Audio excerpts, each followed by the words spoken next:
Hello, dear students. Today, my topic is nature of economics. अर्थशास्त्र की प्रकृति. Topic क्या हमारा आज का? अर्थशास्त्र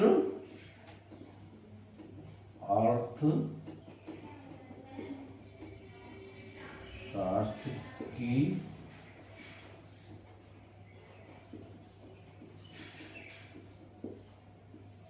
प्रकृति.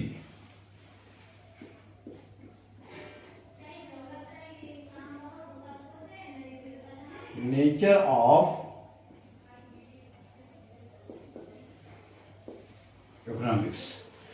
प्यारे बच्चों, इस शीर्षक के तहत आज आप सीखेंगे कि इकोनॉमिक्स जो है वो कला के साथ साथ विज्ञान भी है. यानी अर्थशास्त्र एक कला है एवं एक विज्ञान भी है. एक कला के रूप में अर्थशास्त्र हमें एक उद्देश्य की प्राप्ति हेतु एक सर्वोत्तम मार्ग का चुनाव करने में सहायता करता है. एवं एक विज्ञान के रूप में अर्थशास्त्र विभिन्न चरों के मध्य कारण एवं प्रभाव संबंध कॉज एंड इफेक्ट रिलेशनशिप को समझने में सहायता प्रदान करता है. ये हो गया कि आपका जो टॉपिक है नेचर ऑफ इकोनॉमिक्स, यानी कि जो अर्थशास्त्र जो है वो कला के साथ साथ विज्ञान भी है. तो कला, अगर हम उसको कला के रूप में देखें तो क्या बताता है कि हमें जो है उद्देश्यों की प्राप्ति के लिए एक सर्वोत्तम मार्ग का चुनाव करने में सहायता करता है. और विज्ञान के रूप में अगर हम इसको देखें तो अर्थशास्त्र जो है चरों के मध्य कारण एवं प्रभाव, यानी कि जो काज इफेक्ट जो रिलेशनशिप है आप लोगों के मध्य, उसको समझने का में सहायता प्रदान करता है. इसके अतिरिक्त विज्ञान के रूप में अर्थशास्त्र को निम्न शीर्षकों के अंतर्गत हम जो है इसको हम समझ सकते हैं. तो सबसे पहला पॉइंट हमारा है अर्थशास्त्र एक वास्तविक विज्ञान के रूप में. पहला पॉइंट है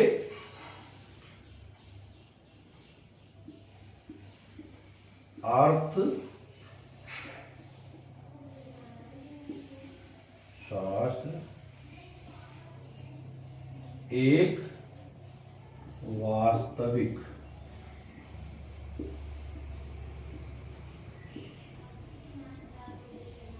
विज्ञान के रूप में. पहला पॉइंट हम इसको इस तरह समझते हैं कि वास्तविक विज्ञान के रूप में economics as a positive science.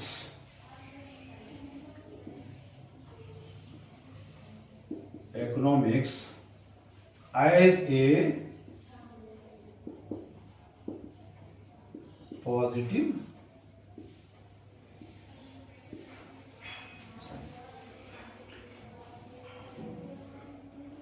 यह एक वास्तविक विज्ञान के रूप में अर्थशास्त्र केवल मदों के मध्य कारण एवं प्रभाव संबंध को परिभाषित करने तक सीमित रहता है. इस रूप में केवल क्या है, यहां पे लिखेंगे केवल क्या है,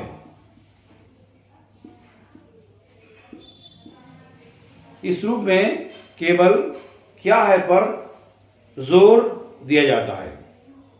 इसमें जो अर्थशास्त्री हैं क्या होना चाहिए इस पर जो है वो ध्यान नहीं देते हैं. क्या होना चाहिए इस पर क्या नहीं करते हैं, यानी कि जो क्या है इसको जो है वो फिर जोर दिया जाता है.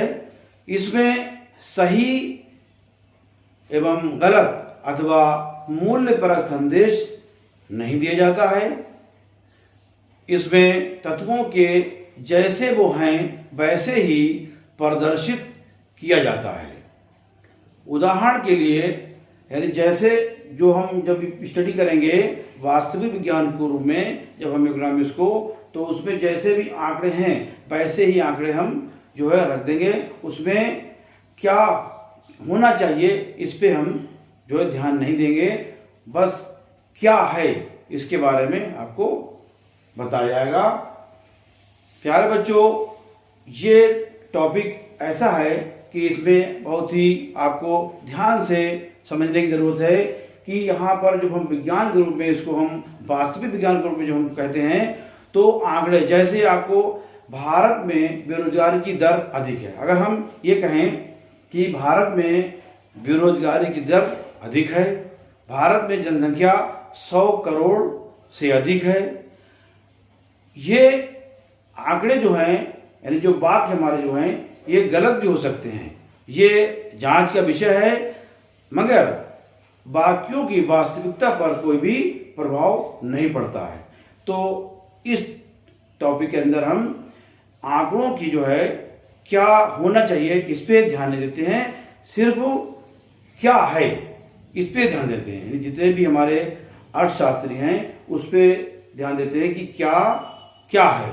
तो जैसे बताया कि भारत में बेरोजगारी की दर अधिक है, तो इसमें अभी ध्यान यानी क्या है इस पे ध्यान है कि अधिक है, और 100 भारत की जनसंख्या जो है 100 करोड़ से अधिक है, या भारत में कीमतों के बढ़ने के क्या कारण हैं, इस पे सिर्फ क्या है इस पे हम जो है ध्यान देते हैं। तो ये कहलाता है economics as a positive science. इसी तरह से दूसरा पॉइंट है अर्थशास्त्र एक आदर्श विज्ञान के रूप में। नंबर 2,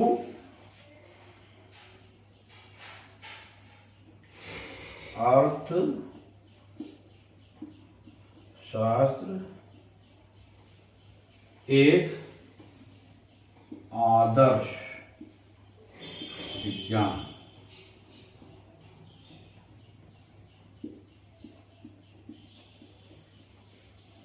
के रूप में, economics as a normative science, economics as a normative science.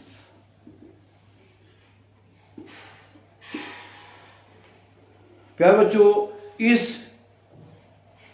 Points के अंदर हम स्टडी क्या करेंगे कि एक आदर्श विज्ञान के रूप में अर्थशास्त्र जो है वो इस बात पर जोर देता है कि क्या होना चाहिए। इससे पहले जो बताया था उसमें क्या है, क्या होना चाहिए इस पर जोर दिया जाता है, मगर अर्थशास्त्र जो हम नॉर्मेटिव साइंस के रूप में जो हम देखेंगे तो आंकड़ों में क्या होना चाहिए इस पे जोर दिया जाएगा, और क्या है इस पे जोर नहीं दिया जाएगा। यानी कि इस बात पर जोर देते हैं कि क्या होना चाहिए। ये वास्तविक परिस्थितियों को मूल्यों एवं आदर्शों के परिदृश्य में अवलोकित करता है। इस पॉइंट्स के अंतर्गत जो है हम स्टडी करते हैं कि वास्तविक जो परिस्थितियां हैं उनके संदर्भ जो है वो मूल्यों को परिदृश्य में अवलोकित करता है एवं ये विवेचना करता है कि परिस्थितियां हैं, जो परिस्थितियां हैं वो वांछित हैं, यानी ये जो भी परिस्थितियां हैं वो वांछित हैं अथवा नहीं। यानी अभी हम आपको के बारे में बताएंगे कौन कौन सी परिस्थितियां हैं, तो वो आपको और क्लियर हो जाएगा कि ये मूल्य परक संदेश देता है एवं अवांछित परिस्थितियों से बचने के तरीके सुझाता है। यानी कि जो पॉइंट्स दूसरे पॉइंट के अंतर्गत जब हम स्टडी करेंगे तो जितने भी इकोनॉमिस्ट हैं और शास्त्री हैं वो इस पर ध्यान देते हैं कि क्या होना चाहिए। तो जो परिस्थितियां हैं उनको उनसे बचने के तरीके भी ये सुझाता है। उसमें क्या है, पहला पॉइंट इसका हो सकता है भारत में बेरोजगारी कैसे कम की जाए, यानी कि बताया क्या होना चाहिए। इसमें यह है अर्थशास्त्री कहते हैं क्या होना चाहिए, ये पॉइंट यानी इसके अंतर्गत हम स्टडी करेंगे क्या होना चाहिए और इसके अंतर्गत क्या है। तो यहाँ पर पहला बताया गया कि भारत में बेरोजगारी कैसे कम की जाए, तो इस पे जो है मंथन होता है, इस पे स्टडी होती है। तो ये क्या होना चाहिए, इसी तरह से क्या नोटबंदी का निर्णय सही था, इस पे मंथन इस पे होता है। और क्या जीएसटी को लागू करने पर का निर्णय देश हित में था।